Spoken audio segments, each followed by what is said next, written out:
Okay. So how'd you feel this morning? I was okay. Yeah. Yeah, no residuals or nothing. No residuals. So one is okay. Yeah, one will do. One will do. Yeah, that's enough. 3 next time. Yeah. It wasn't too bad. Plus I'm a lightweight now. Yeah. So, It's probably because you've been out of the drink and gym for a while. yeah, I don't drink very much anymore, so It's probably a good thing. yeah, it's not too bad. You just gotta find like a place to be responsible or whatever, you know. Jake gets abusive when he drinks. True. No, I don't. I definitely do not. But actually, I get really happy and huggy. Ugh. Yeah. So unlike you. Yeah. If anything. You mean to tell me you really aren't all that angry? I guess not. But yeah, so other than that, like, yeah, we woke up fine. I woke up relatively early, 8 o'clock comparatively for a Sunday. It's pretty fucking late, but you know how that goes. Yeah, man. Well, Sunday's the rest day, man. Yeah, I got a couple more weeks before football season starts up. Good stuff. Gonna be back to be angry every Sunday again, but it's okay. So enjoy it while it lasts. Oh yeah. How'd you feel this morning? Good, man. I woke up fine. You were good? Slept in kind of late, What time did you wake up? like 11.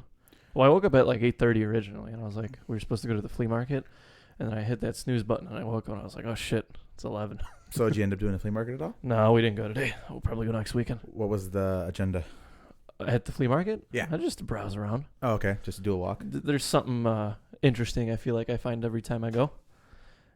You know? Okay. Fair enough. Alrighty. So, are you ready? Oh, yeah.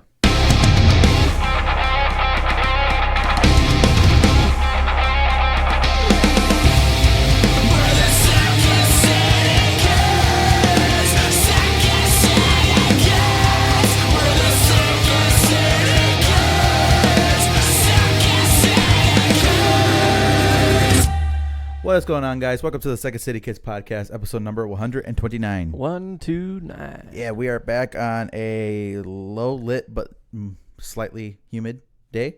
Yeah, On the that's a south good side description. On the south side of Chicago, Illinois. And we are back. Gabe, How's my week? how was your week, partner? That was all right, man. We're out here.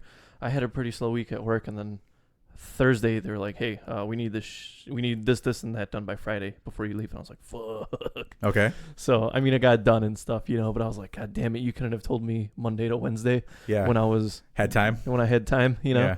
But whatever, you know, it's just how it is sometimes. Nothing like a late-minute project Yeah, gotta love that stuff. to get your week going. All righty, buddy. Anything else to report on this week? T minus 7 days. Oh, yeah. 7 days and some change. Yeah, so Gabe is going to take his Florida trip with his significant other. I'm sure it's going to be a hoot. But he will be back in time for next week's podcast, correct? Yes, sir. That's the word he gave me. But I have a feeling he's going to stroll and be like, I'm a little tired. Man, we'll make it work. It's a 3-hour flight. All right, so we'll see. Have you figured out where you're staying? Maddie. Where are we staying? We're just at the All-Star Sports. All-Star Sports Hotel. Okay. Fair enough. I will sleep like a peasant for a week. It's not that bad. You'll be all right. I mean, it's Disney, so it's got magic. Yeah, it's Yeah. magical. It's magical. Smells like Dwayne Wade Johnson's underwear. Sure, for sure. But yeah, sweet. You got anything you're looking forward to on that front? Like as far as Well, just kind of going, experiencing it all, meeting Gaston because he's my boy. Mhm. Probably the Star Wars stuff, rides, food. You know, just kind of the general gist of going. Are you gonna try to get your hands on some blue milk when you're out there? Maybe. Yeah, Yeah. we'll see. We'll see how readily available it is. Yeah. Because the week I'm going, that Friday is the full official launch of Galaxy's Edge. Should be fun. Yeah, man. Should be fun. Yeah, because obviously I've mentioned on the pod we're still going in October. Got a little bit of time, and hopefully It dies down by then, too. yeah. From what I'm understanding, at least Disneyland wasn't over the top because everybody basically collectively said, well, we're just going to wait till next year. So Yeah. next year is going to be like really crazy as opposed to the opening year. Everybody's like, The irony. yeah, kind of holding off. But we've been working on our fast passes too, so we got some good stuff. Good stuff, Yep. sir. Have you guys got to pick the restaurants and stuff like that? Yeah, man, he has. You gotta ask her, man. I'm just here for the ride. You want to go over them real quick before we get into the Sure. I mean, it's up to Maddie. She's I know. Run us through the restaurants, woman. Well, Monday we're going to Yak and Yeti. Monday is Yak and Yeti because Yeah. it's amazing. Yeah, we're going there. We're going there too.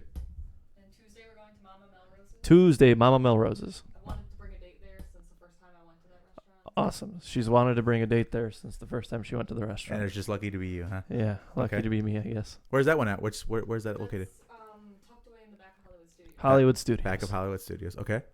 And What's next? What's next? Wednesday we're at the Sauna Hill Inn. which is Sauna Hill inside the Inn. pyramid in Epcot. Okay. Inside the pyramid at Epcot. Okay. Okay. Thursday we are at Be Our Guest. Ooh. Thursday, be our guest. Very excited for that. We get to meet the Beast. Dibs do? on the beast. Yeah. Well, it depends where you are. If he's like in the West Wing, you can't even stop him. He won't even stop. My friend works there. She said you meet him on your way in. On your way in. You meet him on your way in. Okay, but yeah, I know they have him like circulating in the West Wing portion of the restaurant. He just doesn't talk. He just fucking blows through No, I think the dining room the every way now and she then. made it sound like at nighttime he's there kind of at the entrance Mhm. to go get your picture, order your food, sit down. Awesome. Oh, So okay. we get to meet the beast. Sweet. And And then Friday we're at Tokyo Dining. It's Friday, Tokyo Dining in Epcot. cool. So Epcot's like the big thing. Best food in Because town. beer. Yeah. Beer. Yeah, because Beer. of the beer run. He looks like a golf ball. Yeah. True. I don't know. I haven't seen it. So no Magic Kingdom? Yeah, Be Our Guest. Oh yeah. True. This is true. Alrighty. All right. So let's get into these motherfucking notes. All right. You So go first up they have they found supernova dust in Antarctica. in Antarctica. How do you feel about that? That's probably the most metal piece of news we've gotten in a while. My question is how long it's been sitting there? Yeah. I mean, I guess they got to carbon dated, I guess. Yeah. But I mean, what are you going to use for reference? Is that right? I mean, yeah. Like, So somewhere in Milwaukee, Wisconsin, Mike Kranitsa of The Devil Wears Prada is turning in his bed. if it's like the fucking residue from the Big Bang, it's like you won't be able to, you won't be able to date that really. Yeah, man, that's super interesting. And well, I mean, how many years have we been on this planet? Well, not us, but like people. It took us this long to kind of find it. I think it's a neat discovery, man, and it's a good time to be alive. And And I don't find it a coincidence that it's on Antarctica what is because that? because it's basically like a desolate wasteland. Like there's nothing there. Nothing to ruin it. Yeah, And we that's a good don't, point. and we haven't been there to, like you said, ruin it. And man, imagine if like the whole Earth was probably covered in it at some point, and Yeah, that you is know, a very good point. and we Actually, just I didn't think about that. we just build on top of it or whatever, and nobody knows what Hey, it is. maybe and- those like haunted like Indian graveyards just have supernova dust in them, and that's what brings shit back to. I like Hey man, that. I got an idea for Yeah. a movie. We had to write that down. Write right? that down. Right, You heard right. it here first, folks. Yeah, patent pending on that one. But yeah, so You can't get a patent on that. why not? It's an idea. Anyway, moving on. I like how you have the agenda pulled up on your big TV, Oh, I but know. you're still looking at your phone. Yeah, you too, motherfucker. What are you talking about? Oh, I can't see that far. Oh, you can't? Yeah, if you can click Control and then scroll in on the agenda. Now can you're just asking too zoom. much. Yeah. All right. Hold on. Now I want to. Hold on. Now you wanna. Oh, Boom, wow. better? Now we can read. All right, so let's get into these Fox movie Fuck, remakes. I totally forgot. Yeah, you didn't do that, did I you? totally forgot. I did on my way in. Okay. So last week, I talked about how Disney absolved Fox officially, lost a bunch of money with Dark Phoenix, and how they're remaking Night at the Museum, Home Alone, and Diary of a Wimpy Kid, and there was cheap Mhm. by the dozen. Good stuff. So I said we should come up with some movies that they should remake. Absolutely. So I got kind of a controversial one, Okay. and then I've got a little bit more interesting one. Alrighty. So I said let's not do the obvious ones, which are Fantastic Four and X-Men, Yep. just because those are layups, those are pot shots, whatever you want to call them. Sure. So here's my first one. How would you feel if they remade The Sandlot? No. No? No. Why not? What's your I rationale? love the Sandlot. Don't touch it. Don't touch The Don't- Sandlot? No Sandlot. Is that officially holy ground for you? Yes. Yeah. What, Yeah. what constitutes that as holy ground? Because we mentioned that because I think Home Alone and Sandlot are very much in the same vein, where they're kind of coming of age movies, give or take. Well, Home Alone not so much like grown up, but Home Alone is something you saw roughly at the same time you saw Sandlot. Is it not? Yeah, probably. You think so? I just think that the Home Alone was fun, but I just think that I think Sandlot easily one of the most quotable movies of all time. What about it would you not want remade? Like what is You can't get those group of kids together and make them flow like they did because they felt like a real group of kids that were friends for a long period of time. Sure. It's very hard to replicate that. Okay. The chemistry was there. And there's always that one friend that's more athletic than the rest of them and who's like miles beyond. You're like, okay, that kid's going to be a pro someday. And then turns out he is. And there's always the goofy fat kid. And there's always the the nerdy fucking kid who's like actually about everything. You know what I mean? The basket case, the princess, the jock. Yeah. Yeah. There we go. That's another movie we shouldn't fucking touch. Yeah. I can't touch that one. But I wouldn't be for the Sandlot. No, I'm not feeling that one. All right, here's my other one. It's I don't want to call it a lesser known movie, but it's not a movie we talk about on this podcast. Okay. Remake Wall Street. Okay. With Gordon Gekko. And I get think with that because you saw Wolf of Wall Street, was that 2012, so 7 years ago? Yeah. That it came out, and that movie did fucking phenomenally. And that's arguably another great quotable movie. I think it would be a good time for this kind of drama, I think. And I think it'd be good, kind of setting them up for a 1-2. Yeah. And well, in Wolf of Wall Street, the whole thing's like, don't give in to your greed because life of excess is this and that, blah, blah, blah. Yeah. We talked about that movie extensively, but Wall Street itself, there's a whole big speech that Gordon Gekko gives that's like, you should give greed. You should give into greed, I mean. Yeah. Where it's a good thing, where it promotes innovation, things and that, blah, blah, blah. Mhm. I think it'd be nice to see kind of the other side of things. Okay. In a more modern take. I'm with that. I'm Cool. with that. You got any that you just came up with in Yeah, the last 2 I minutes? saw Anastasia.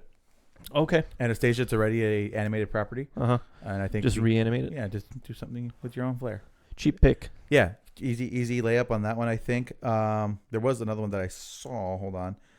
I mean, you could always do ID4. No, don't do that. Don't do that. That's bad. I'm ashamed of myself for even bringing that up. Sound of Music. Sound of Music. It's been, 60 years? Yeah. That would be kind of cool. iRobot. I don't know. Will Smith did that role pretty damn well, though. It was a pretty good. It's easily, to me, iRobot's one of the most underrated sci-fi science fiction films. I think of all it's time. easily one of the most underrated Will Smith movies as well. I agree with that. Yeah. Is there a Will Smith film that you think is overrated? Overrated? Yeah. I'd probably have to sit down and look at him, man. But he has a lot of like really good bangers Yeah. out there. Suicide Squad, probably overrated. Yeah. Well, even though he was the only saving grace of that film. I do. Honestly, I love me some ID4, but I think it's slightly overhyped. Sure. I believe that. I mean, I guess you could kind of say the same about Men in Black. It's not this crazy. I'm not saying everybody's like Men in Black is the best movie ever, but at the end of the day, it's kind of one of those where the plot is in the background per se. Like you don't remember the movie for the plot. True. You remember it for Knoxville, Will Smith, and help me out here, Tom, the white guy. That's Will Smith's partner. Oh shit. Shit, now we're both doing Tommy it. Lee Jones. Tommy Lee Jones. Yeah. Thank you so much. Fuck. But you know what I mean? Like the So- plot's kind of in the background, Yeah. and I feel like, well, don't remake it. 'Cause we already got that. Yeah. Robots. Oh yeah, robots. That'd be Forgot about that. That'd be cute. You could add that to your parks. It looked nice. That movie was janky looking when it came out, man. It wasn't horrible. No, it wasn't bad, but it wasn't great by any means. Yeah, I mean, I think there's an interesting world to explore there, though. Sure. For sure. So I like robots. Fun fact: saw robots in theaters 3 times. Awesome. But not for the movie because it had the preview for Revenge of the Sith attached to it. So me and my dad went to go see it 3 times. But so that's one. Hold on, I'm looking through. Well, I can't. I don't really want them touching Planet of the Apes in any kind of way. So that's not one. Penetra, no. Bohemian Rhapsody just came out. Yeah, remake it. Yeah. Mrs. Doubtfire. Yeah, I was thinking about that one. I don't know. It's in the kinda middle. iffy. Yeah, it's in the middle. I'm sure they could remake it, but is it going to be anywhere near as good? No, definitely not. And it's funny because we always say on this podcast that like, fuck remakes, fuck this and that, fuck the cheap stuff like that. But here we are playing a game of what movies Fox should remake. Well, I think that's part of the charm, no? Yeah, I guess you got to play kind of both sides of the coin every Yeah, once in a while, right? Might as well just go with it every now and then. I guess you could say that the coin has a say. That's my one. True. Murder on the Orient Express. They could do that. Yeah, one remake, please. Again. They could do that one again, but do it Better. Well. Knives Out. Yep, for sure. Good stuff. You want to move on to the next topic? Yeah, let's go ahead and move. All right, so Frozen 2. So I saw this trailer when I went to go see Toy Story. I mentioned it prior that they had like a teaser out, right? That seemed very dark in tonality, right? It just felt different. It didn't seem like the happy Frozen. Well, even Frozen itself was kind of dark and dreary. Sure. But this one looks like it doesn't feel like it's associated to the same movie. It feels like they're going on a different kind of adventure this time around. There's like elementals kind of bosses, Sure. to use video game speak. And I think that's kind of interesting because, look like they're maybe talking about some of the military possibilities with her abilities. And everybody's like, well, what do we do? Like, there's like a line there. And that's what the trailer was kind of talking about. Like it said, it's taking these group of characters, who are relatively, what's the word I'm looking for? Charming, and kind of putting them on a different path. And it looked good. So I just kind of wanted to give that some love because even my wife, who doesn't like Frozen, was like, yeah, that looks good. That looks real good. So that's on my agenda. I'm looking forward to that moving forward. But awesome. So coming to you soon, Frozen, the MMORPG, and Frozen, the military drama, coming fall 2019. Be on the lookout for it. Military simulation. Yeah, there you go. But yeah, so I'm looking forward to it. Brings a whole new meaning to ice. How do you feel about Frozen? Are you? I don't really give a shit, man. It's just kind of floating out there. You're not really into Frozen like that? Not for me. Nice. So from what I understand, it's been confirmed that Ewan McGregor is returning on It's been confirmed? Yeah, has been confirmed. Is returning as Obi-Wan Kenobi on his standalone Disney Plus property, because Disney Plus is going to take over the fucking world. How do you feel about that? Cool. I think he deserves the role. If you were to ask me what's wrong with the prequels, he would be nowhere near that list. Yeah, he is not on that list. You know, he did his role. I love Ewan McGregor as an actor. I think he did a phenomenal job. And I think I love most of the movies he's been in or led in. Mm-hmm. And yeah, man. So I'm all for it. Okay, so you're all with it. Yeah, man. Like I said, this is something that's that we've been talking about for a long time. We want Mr. Ewan McGregor to come back and to do the role because, like you said, probably one of the saving graces. If you enjoy the prequels, it's probably because of him. He probably had a lot to do with that. Yeah, I'm sure. I'm sure of it. So I'm glad that he's back, and I'm kind of interested in what they're gonna do. Are they gonna try to do an origin story? Are they gonna talk about his time in the desert? Like, what's the plan? On that front. But I'm looking forward to kind of seeing what they're going to be doing moving forward with that. But all right, let's talk some gaming. Alrighty, moving along. So first reaction. So this is actually something that I saw tweeted out by, by Sony this week. So basically what I'm going to do is I'm going to say a term and you're going to tell me the first game that comes to mind. PlayStation 1. Spyro. Spyro, okay. PlayStation 2. Ooh, PlayStation 2. Oh, man. Probably Tony Hawk. Okay. PlayStation 3. PlayStation 3, The Last of Us. PlayStation 4. God of War. Okay. Very good. So, yeah, that was something that I saw posted up on their Twitter, and I thought that was pretty interesting. Like, yeah, that's... Where did I rank at? Pretty average? No, I think you're about right. Spyro is probably the easily the weakest one out of the whole deal. Sure. But, hey, it is what it is. Because I would have... For me, my first reaction was PlayStation 1 was Metal Gear Solid. Okay. PlayStation 2 Metal Gear Solid. PlayStation 3 Metal Gear Solid. PlayStation 2 was Ratchet and Clank. Nice. Up Your Arsenal. PlayStation 3 was The Last of Us. And PlayStation 4 was God of War. Okay. So we were relatively close on that front. Yeah, same time frame. Yeah. But yeah, I thought that was kind of fun. But with that, it kind of gave me the idea of maybe doing that in the future. Bringing up a couple, maybe you could do bands or whatever the hell. What's the first thing that comes to mind? Like what album or whatever. Sure. So I thought that was kind of fun. But yeah, good, interesting, good. Oh my God, English, motherfucker. Do you speak? I think it just hit me again, Gabe. You think you're drunk again? Yeah. Good choices, Gabe. I like it. Alrighty. So, are you familiar with Time Splitters? I am. Yeah. How do you feel about Time Splitters? As a whole? I think it's a classic. I think it's a game that I'd say like 99% of people look back fondly on. Yeah. And so I know the creators are in talks about bringing it back. Yeah, because I guess THQ Nordic. Thank you. Yeah. THQ Nordic is... they got something big up their sleeve, and we don't know what yet. Which is basically an offshoot of what THQ was. Because they've obviously collapsed a couple years ago, but the Nordic thing is still around.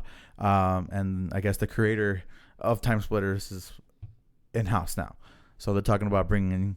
the possibility of bringing back Time Splitters, which I'm all for. Time Splitters is like one of the most fun party games. Absolutely. You strap up 4 controllers and fucking go at it with your friends with the flare gun, which is the shit. I fucking love that fucking thing. It was a lot of fun. And story-wise, it was pretty interesting, too. Yeah, it was good. It was good stuff. So hopefully Time Splitters makes a return. I think a little bit overdue, actually. I think. You'll grossly overdue. It's been probably, 20 years? Give or take? Let me look up the last maybe time. 2000, maybe 5? Maybe? You think it was that late? I'm thinking like 01-ish. No, I don't think that's late. Time Splitters. Let me look, because I know this is something that people wanted and then it disappeared. I think Time Splitters 3 or whatever was supposed to come out, and it never did. Like many other games. 2000, you are correct, sir. Yeah, so it's been 19 years, going to be 20. I think we should get, first of all, HD remaster. Actually, Time Splitters 2 came out in 2002, so yeah. But you're still doing so HD remaster for the first 2 games, bundle them for $30. and then gauge interest, because I think there's enough of a community to kind of pick Time Splitters back up, Yeah. but you don't really know till you put your foot in the water, right? Yeah. Do you really want to dedicate the resources to making a full title? You know, And and have I'm it- sure it'd sell well, Yeah. but I'm sure investors and developers and all these people need numbers, and they need to know that people are going to sit down and buy this. Yeah. So even if, like you said, if they were to do a remake and a remaster, if it sold relatively well, I think it would be time to. I mean, I'm telling you, $30 for the first 2 games, I'd buy that. Yeah. I know you would. Yeah, definitely. It's good stuff. So, yeah, that's something I'm definitely looking forward to, and I'm hoping that, Yeah, hopefully we'll be able to bring the story round robin yeah, in a couple of years. full circle, please, for the love of God, because this is a franchise that was, like I said, was tons of fun. I remember staying up late playing it with my cousins late at night I gotcha. on the GameCube, going in. Cool, You cool, know. cool. So I brought this topic up to you last night when Yes, we you did. were out and about and drinking. You know, we've seen that when you're looking at a UFC or boxing fight or whatever, Mhm. there's always this kind of hype around the shit talking and these people kind of getting each other's faces and saying like, oh, he has poor form or this and that, blah, blah, blah, whatever it may be, right? Yeah. And so I've noticed, because I was watching a couple of, let's say, pseudo documentaries on people like Darkside Phil and all these kind of like infamous fighters. Yeah. And so I've noticed that like they bring a substantial amount of hype because they're these kind of sore losers when they're playing. Yeah. Like the whole Darkside Phil thing was like when he wins, it's like, oh, you're total trash. You don't know how to play the game. But then when you're winning, it's like, bro, my controller's broken. You know, and so he kind of made like an infamy for himself by Yeah. doing all this shit talking. So my question to you is, do you think it's of the same value, shit talking in like the FGC, the fighting game community, in regards to that? Do you think it warrants the same thing to build hype, or do you think it's just being disrespectful? I think that, well, there's definitely a line drawn there. I think you could kind of translate shit talking into anything kind of competitive. But the thing is that with video games, there's a line that could be drawn where, okay, you're going to say something ignorant to me, I'm going to punch you in the fucking face for real, and Yeah. then you got a real problem. You know what I mean? I don't know. I mean, I'm kind of with it. You know, I think, like I said, it's kind of fun because I definitely have spent a night or two with my friends playing Mortal Kombat and just be like, why'd you do that now? Like, and kind of poking. Yeah, I think we still do that. Yeah, poking the bear a little bit, especially with Ponce. I drive him nuts. Yeah, I can well, only 'cause imagine. I calculate my shit talking to him to a science.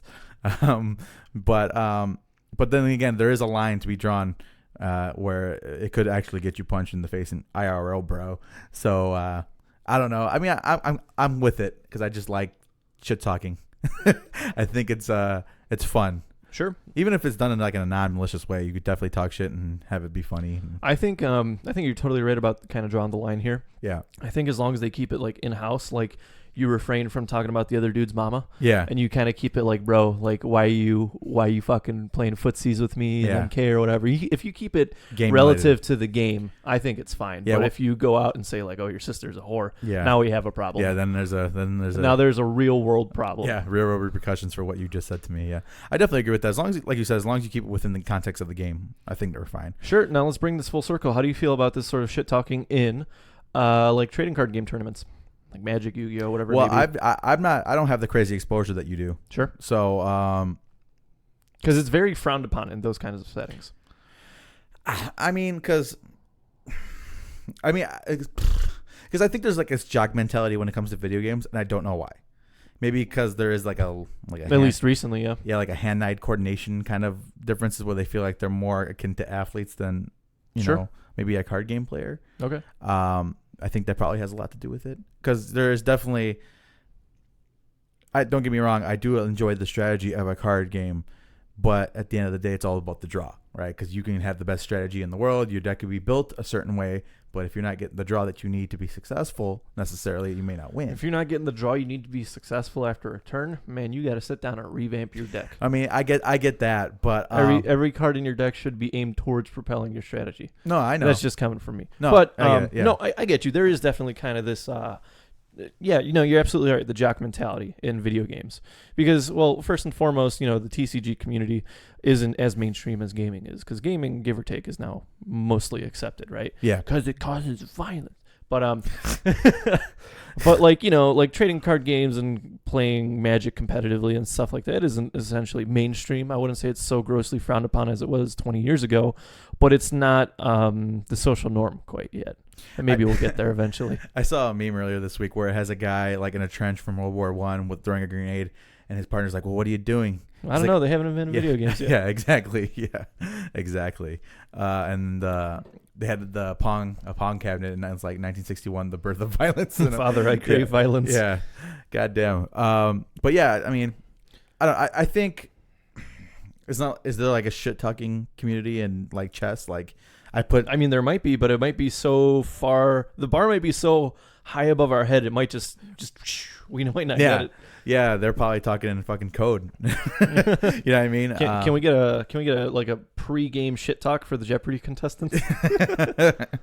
Yeah, so I'm with it as long as it's within the boundaries of the game. And like you said, once it starts getting personal, then there's going to be some real life repercussions for that. Yeah, absolutely. So there's that. Oh, and just as a quick little note, I've seen people get kicked out for bad behavior in trading card game tournaments. That's good. And what's the worst behavior you've seen? I was not playing. I was spectating, and it was semifinals, so Final Four. And one dude lost terribly, like 2-1.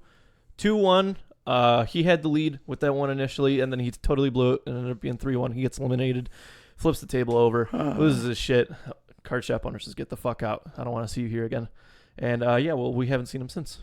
Wow. And granted, I don't frequent as often as I used to, but I'm sure that that band stayed. Yeah, the guys over there are pretty serious about their bands. So yeah, he was like really upset, screaming and shouting, and I mean, whatever, man, it happens sometimes. Why play though if you're gonna take a loss like that? Because hey, man, some of these TCG players are just pure scummy, and it's not even a bash at TCG. It's just people are scummy. You're gonna meet them wherever you go. Trading card game, by the way. That's for those who. Yeah, I mean, I told you the story about why Eric, one of the employees over at Top, got stopped playing, right?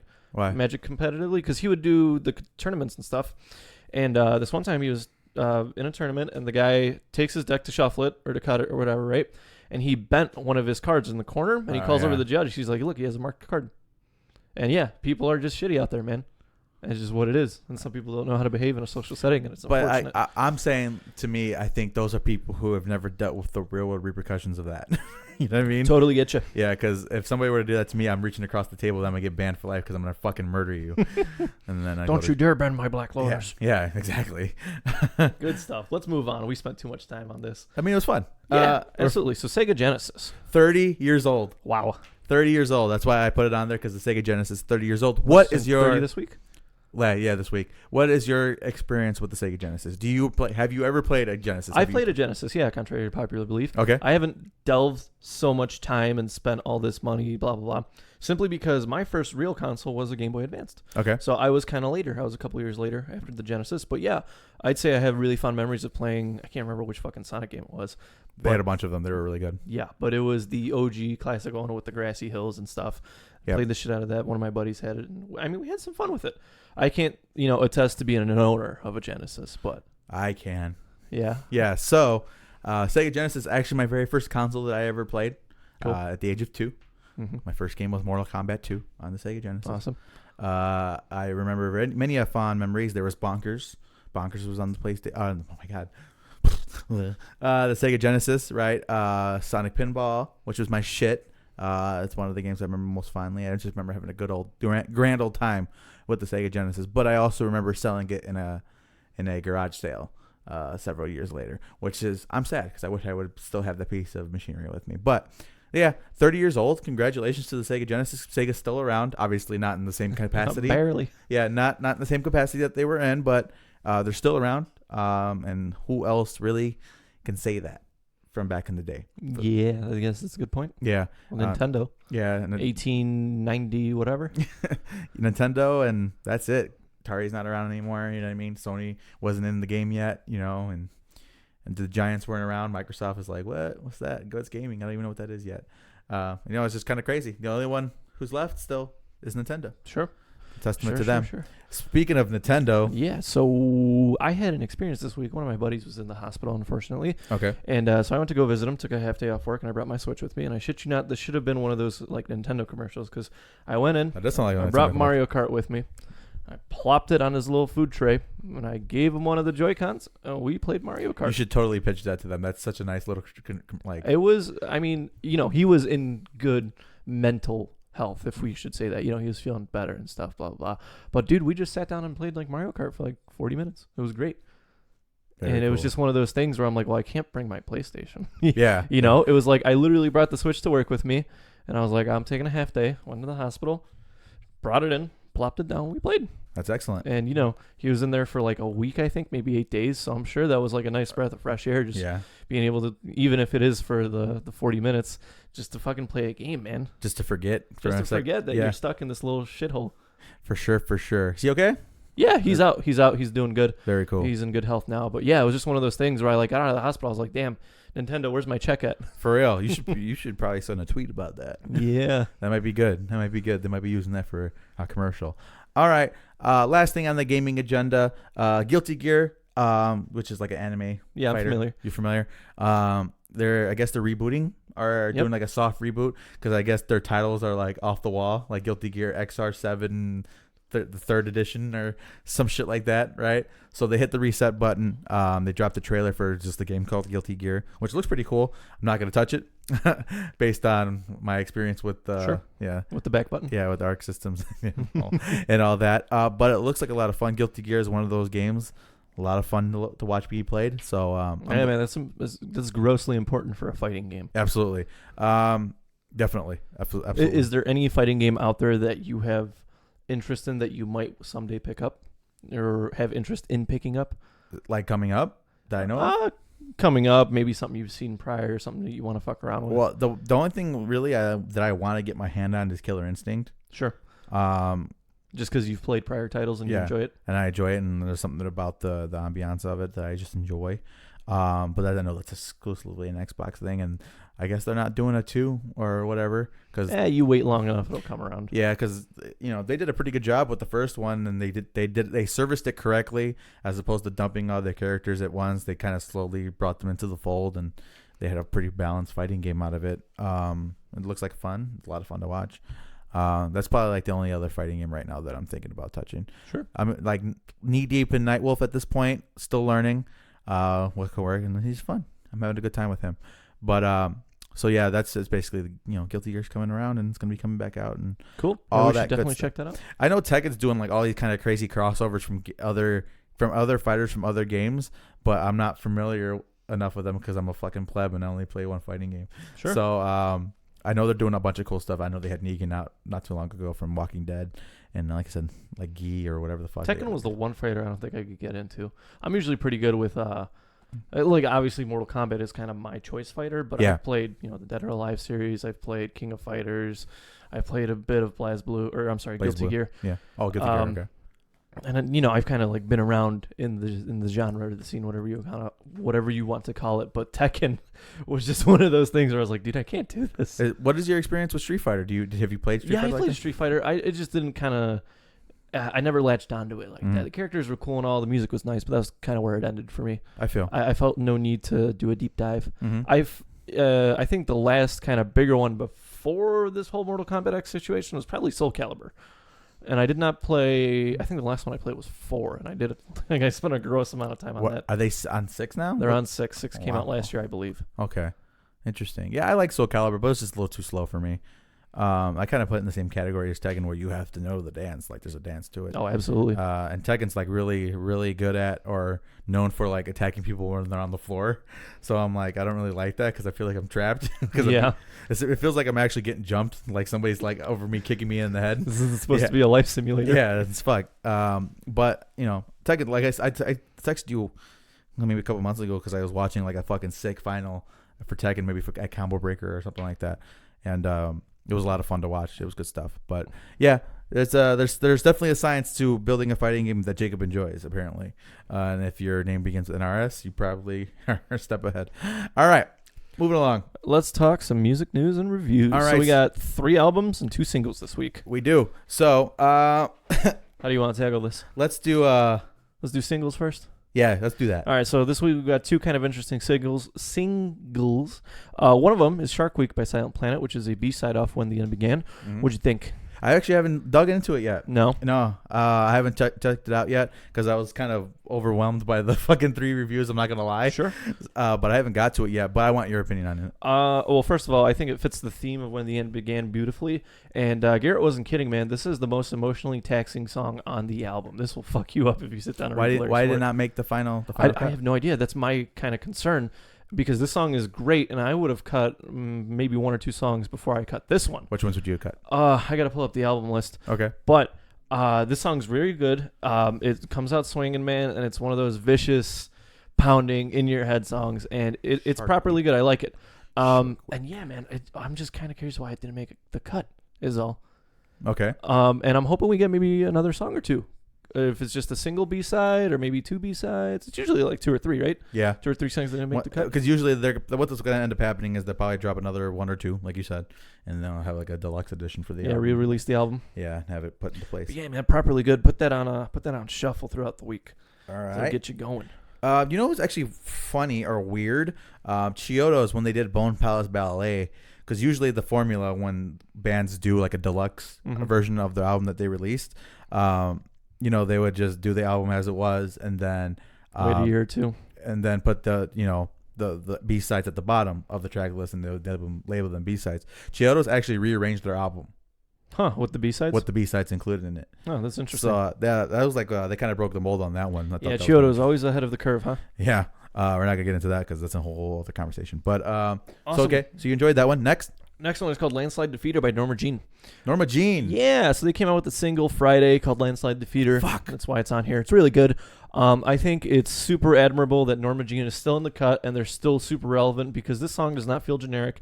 However, it does feel very Norma Jean-esque, if you want to call it that. Okay. It's something to get your adrenaline going, and Norma Jean's very good at that. Yeah. And it brings in the grime, and it turns up the gain, man, and that's what it's good at.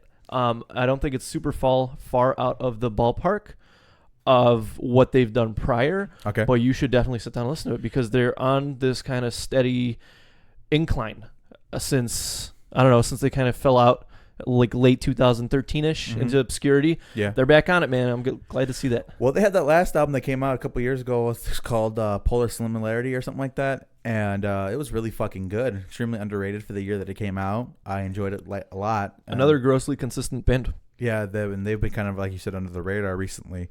And I'm glad because didn't they drop a single like during the winter? Yeah, I believe so.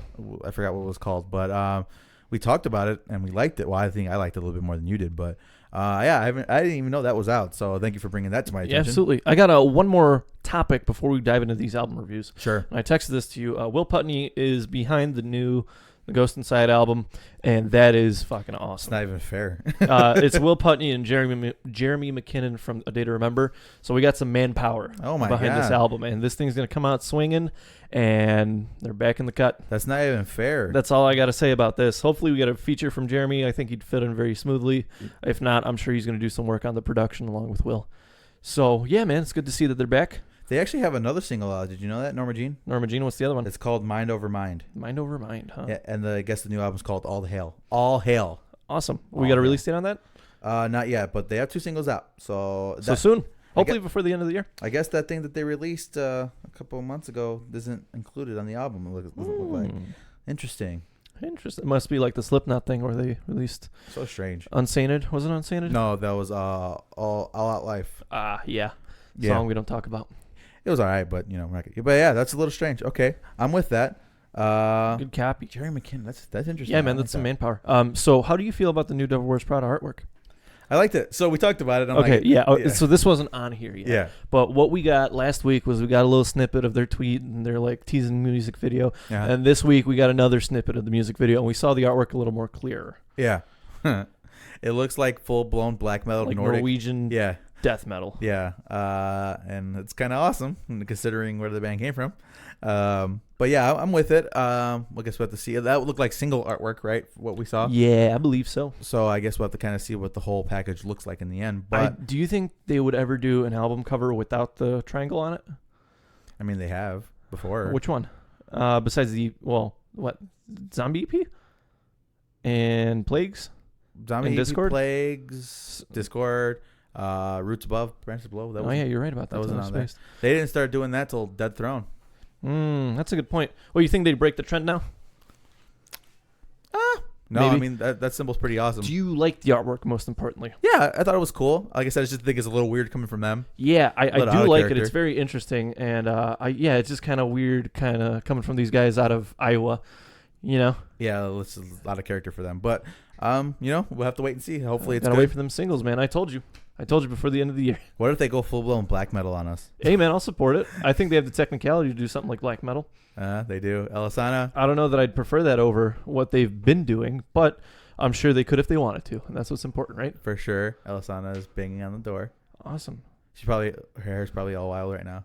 Crazy. So, shall we get into these album reviews? Yeah, let's go ahead Because and we do got it. 3 meaty ones. Which one do you want to do first? Let's do Thy Art is Murder first. All right, that's you. I didn't touch this one this week, unfortunately. So Thy Art is Murder, Human Target, dropped an album. It's good stuff, man. It's more kind of along the same vein as like previous Thy Art is Murder album. Nothing really new, but they got this deathcore thing down to a science, and they know what they're doing.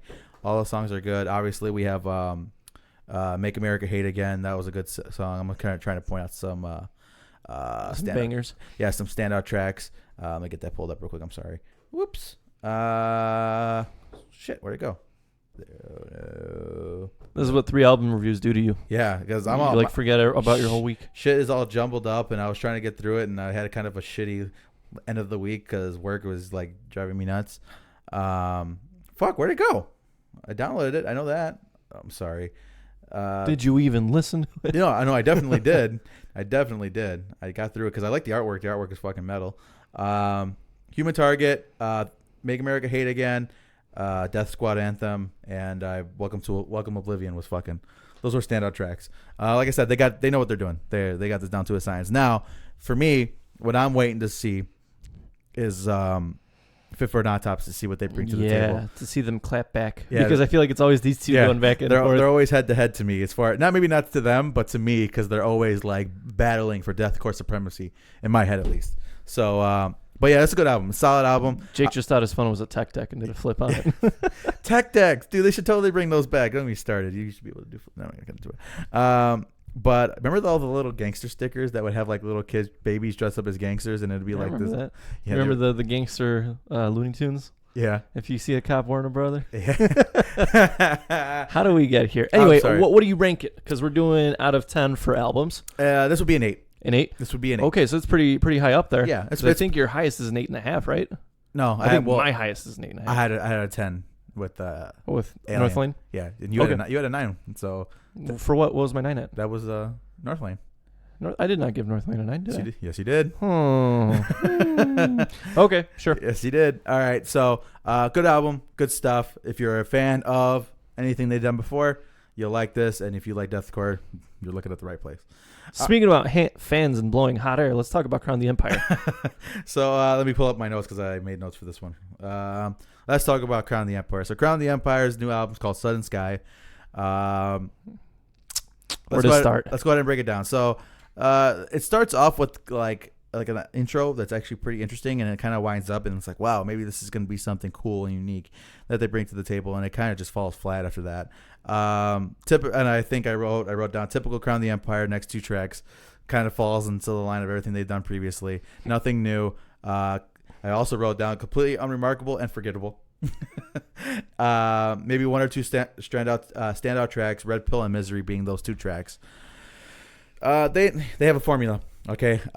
They have not a good formula like Rise Against. Well, I mean, I don't know. They have a formula. They know what they're doing. They like to lean heavily on their choruses because they have good choruses. They've always had good choruses. This goes back to the EP days with Voices and all that good stuff, Johnny Ringo and all that stuff. All right, they've always had good choruses.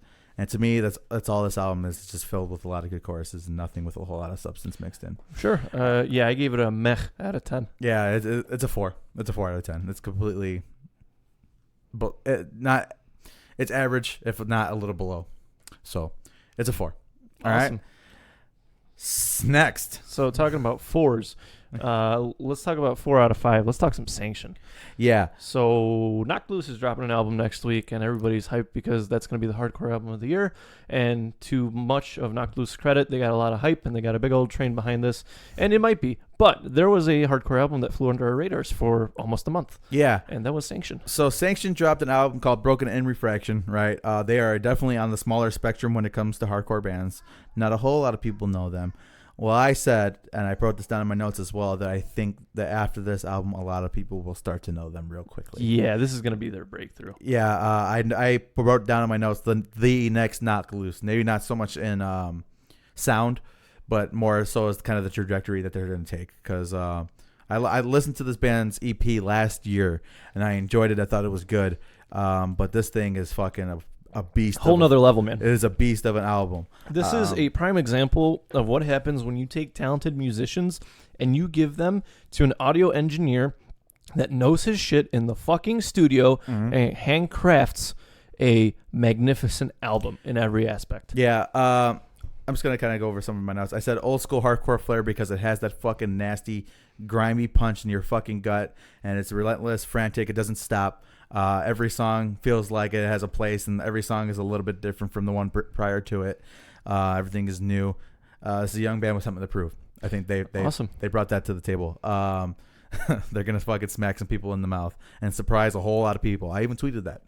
What you said, everybody is looking at Knocked Loose to have the hottest hardcore album of the year. I think that Sanction is going to fight for it. It's going to definitely not going to go down quietly on that front. Because it's fucking nasty. There's no songs that are like over. I think maybe the longest song is 3 minutes long. It's very 2.5 minutes, 2 minutes and 20 seconds. Very hardcore. Kind of long songs, and there's nothing wrong with that. I know I give some bands problems with it, but my thing is like I feel like some bands do it because they don't know where to go next. Maybe because their songwriting skills aren't quite there yet. These guys don't have that problem. I feel like they are like they know what they're doing, and it's like when you go shopping, right? Sometimes you want to look around, sometimes you want to browse. No, you're going into the store, you're buying toilet paper because you can't wipe your ass, and you're driving home at full speed. And this is exactly in the best possible way what this album's trying to do. Yeah, and I wrote it down on here in my notes as well that it has some of the most vicious breakdowns of the year so far. Some of these things are just fucking nasty. I think of Radio Lacerations, Answers from a Syringe. Those songs are fucking bangers. And then Mirror Syndrome just fucking smacks you around a little bit and hangs you upside down and takes your lunch money and leaves. And I fucking love it. It's such a good album. Was not expecting to enjoy it like I did. And cool. You want to hear what I got about this album? Sure. So I was thinking about this album, and I was like, man, how am I going to do my food comparison? And I figured it out, right? Okay. And I think this album is very much like waffles, maple syrup, and some strawberries on it, because you have a good, solid, crunchy, filling foundation of the waffles, your hardcore music. This fits your typical hardcore ballad where we have good breakdowns, great production, nasty, grimy guitars, but that doesn't fall short of still being unique, because when you bite into that little pocket of the waffle with the syrup in it and you get a bite of that strawberry, you taste that contrast in flavors. You get that all in one bite. And I think the best thing this album does is it uses the drum kit as a fucking weapon. Holy shit. First and foremost, I believe it's on... what song was it? I want to say it was on Radio Laceration or Mirror Syndrome, where it's just boom. And it's just this grimy, defeating breakdown that'll bash you over the head with a glass bottle. Yeah. And man, I think they really kind of took stock. They're like, hey, what do we have and how can we make it new and interesting? And they took that full force. I think this album gets a solid 8.5 out of me, man. For me, the way I would describe it is that it takes you're taking a schizophrenic man, sit him down in a chair and give him electroshock therapy, and that's what it sounds like. What's going through his head. In all the best ways, man. Yeah, it's just fucking. It's the nastiest fucking little album. 30 minutes long, quick in, quick out, and you're gonna be fucking covered in sweat and dirt after it, and it's fucking fantastic. For me, it's a 9. It's if you take two schizophrenic guys and you make them rob a 7-Eleven. I feel like this is what this album does very well. Okay. My standout tracks, I think we have some overlap here with Mirror Syndrome. I like Cordia. I like that one a lot. Okay. Answers from a Syringe, Final Fraction's a banger.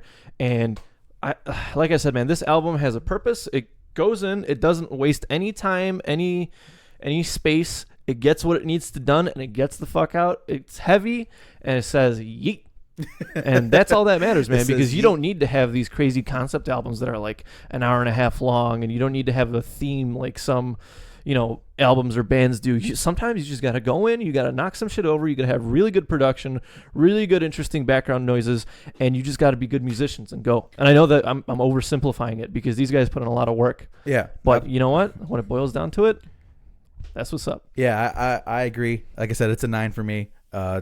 Not quite album of the year, but it's Top 5. It'll definitely be in the conversation by the end of the year. I It's guarantee not it. my album of the year either. That hasn't been shaken. That hasn't been knocked loose yet. But I think it's definitely going to be 2 or 3. Where are you at right now? You still at Fever War? Yep. Still my number 1. I can't Okay. shake it. I don't know what it is. Fair enough.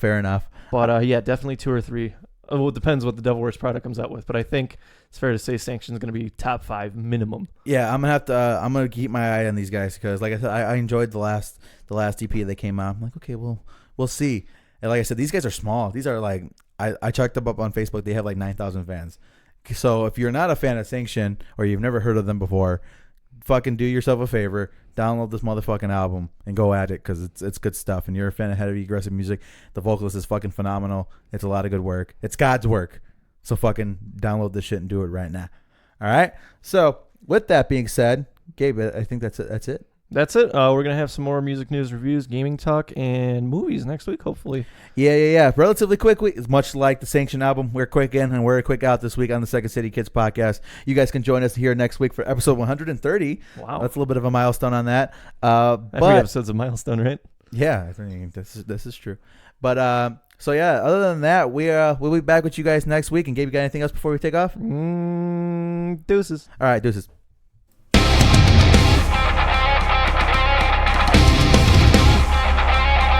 Thank you guys for joining us this week on the Second City Kids podcast. You can like us on iTunes, Google, anywhere else podcasts are found. Any comments, questions, or concern, you can email us at secondcitykids@gmail.com. Until next week, folks, deuces.